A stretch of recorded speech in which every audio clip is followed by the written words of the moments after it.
Assalamualaikum warahmatullahi wabarakatuh. Shalom, Om Swastiastu, Nama Budaya, Salam Kebajikan. Di sini kami mahasiswa hukum Universitas Bangka Belitung mengucapkan terima kasih banyak kepada pihak Dinas Kelautan dan Perikanan Kota Pangkal Pinang, Bangka Belitung. Dan di kesempatan kali ini juga kami mengucapkan terima kasih telah memberikan kesempatan untuk kami melakukan wawancara pada pagi hari ini. Baiklah. Untuk saat ini kita sudah bersama dengan narasumber kita, Bang Aji Prayoga SPI, yang akan berbagi informasi seputar tentang pengelolaan perikanan. Baiklah, untuk membuka pembahasan kita pada pagi hari ini, izinkan saya Esther Simbolon akan memberikan pertanyaan pertama, yaitu bagaimana Abang melihat pengaturan mengenai pengelolaan hasil perikanan dalam hukum nasional saat ini? Jadi tentang pengolahan ya, sampai jawab. Jadi kalau pengolahan nih, kalau secara garis besar dia itu pasti merujuk kepada HACCP, Hazard Analytical Tiller Point, terus GMP, Good Manufacturing Practices. Jadi intinya, nak cuman pun kita ngolah, itu harus ada quality control. Nah, contoh misal jika nak bikin kalau di perikanan nih misal nugget, ada bikin nugget, bahannya dari mana? Apakah bahan ikan segar? Segala macam itu. Kalau kita ngomong pengolahan, karena kita untuk makan, pasti ikan harus jelas nih, baik buruk segala macam. Itu ada di kelaan namanya HACCP. Jadi setiap perusahaan itu pasti punya sertifikasi ya. Nah itu kalau ada di aturannya di undang-undang, memang undang-undang tentang pengelolaan perikanan. Ada dua tahun 2004 ke tahun 2009. Nggak tahu ngapain pentingnya keamanan pangan. Pasti ada namanya surveyor atau intinya manager quality. Jadi inti pengolahan perikanan sebagaimana hukum itu inti sebenarnya tadi di HACCP dan GMP. Lanjut ke pertanyaan kedua ya, Bang? Ya boleh. Apa ada ketentuan hukum internasional nih Bang yang turut mempengaruhi kebijakan pengolahan perikanan di Indonesia? Pasti ada. Contoh sekarang udang. Oh, iya. Udang kenapa orang susah ekspor? Karena ada cesium katanya kan. Kami kayak macam-macam. Jadi untuk ekspor tuh beda dengan di Indonesia. Kita tidak usah ke perikanan lah. Kita contoh mie. Kenapa mie Indonesia ditolak di Taiwan segala macam? Karena ternyata kandungan nano itu tidak memenuhi standar mereka. Cuman di Indonesia boleh, tidak boleh karena orang kita suka micin dan segala macam itu. Cuman di luar tidak boleh. Nah, sama juga dengan perikanan. Jadi kayak contoh kami. Misal kami itu nak mengekspor kepiting, ada syaratnya. Kepitingnya harus segar, capit harus lengkap. Jadi ada grade S, grade A, grade BS. Nah yang ikat belanja di pasar itu adalah grade BS. Capit lepas kan, misal kepiting segala macam. Atau tidak segar lagi. Nah orang-orang lebih suka tuh. Sama kayak ikan, silakan kayak Singapura, Jepang. Itu kan mereka makannya yang ikan segar tuh. Nah gimana kita biar ikan itu tetap segar? Ada ambang batas tertentu. Jadi ada namanya standar keamanan pangan yang ditetapkan oleh mereka. Ada juga yang ditetapkan oleh WTO. Ada juga oleh FAO. Banyak. Maka tuh kebanyakan untuk ekspor tuh bukan bisa ikat langsung tuh susah. Pasti ada pihak ketiga.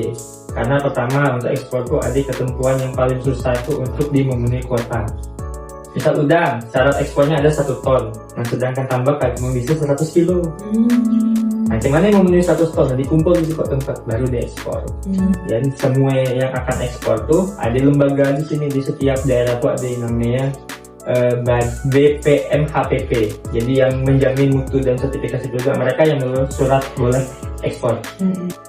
Kemudian pertanyaan ketiga ya Bang. Boleh. Nah, jadi menurut Abang gimana peranan dari DKP ini dalam mengawasi dan mengatur kegiatan pengelolaan hasil perikanan agar tetap berkelanjutan Bang? Dari DKP ya. Kalau DKP ini kita sesuai tupoksi dulu. Kalau kami kan di kota. Di kota ini pasti mengawasi pengolahan-pengolahan yang ada di Kota Pangkal Pinang. Jadi kami punya UPP, namanya unit pengolah perikanan lah gitu. Jadi UP itu di bawah bidang pengolahan, ada memang bidangnya. Dan situ biasa ya pengawasan tuh mereka bersama penyuluh.